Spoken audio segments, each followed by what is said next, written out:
সুন্দরগঞ্জে সড়ক এখন কৃষকের উঠান, বাড়ছে দুর্ঘটনার শঙ্কা।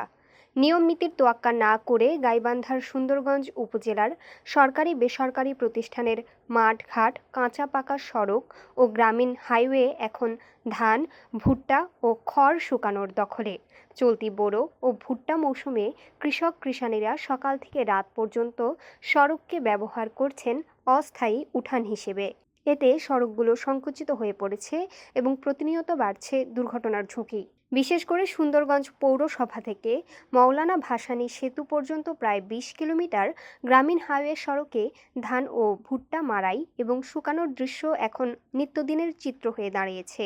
টানা বর্ষণের কারণে ফসল শুকাতে না পেরে উপজেলার ১৫টি ইউনিয়ন ও একটি পৌরসভার বিভিন্ন সড়ক জুড়ে ছড়িয়ে রাখা হচ্ছে ধান, ভুট্টা ও খড়।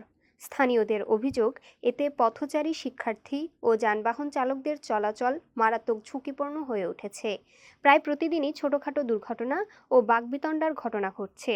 বাড়িতে পর্যাপ্ত উঠান না থাকায় বাধ্য হয়ে সড়কে ধান, ভুট্টা শুকাতে হচ্ছে। এতে অন্যায় হলেও উপায় নেই, তবে এতে পথচারী ও যানবাহন চলাচলে ঝুঁকি বাড়ছে। সড়কে ধান, খড় শুকানোর কারণে হাঁটাচলা অত্যন্ত কষ্টকর হয়ে পড়েছে। বিশেষ করে স্কুল কলেজগামী শিক্ষার্থীরা চরম ঝুঁকি নিয়ে চলাচল করছে।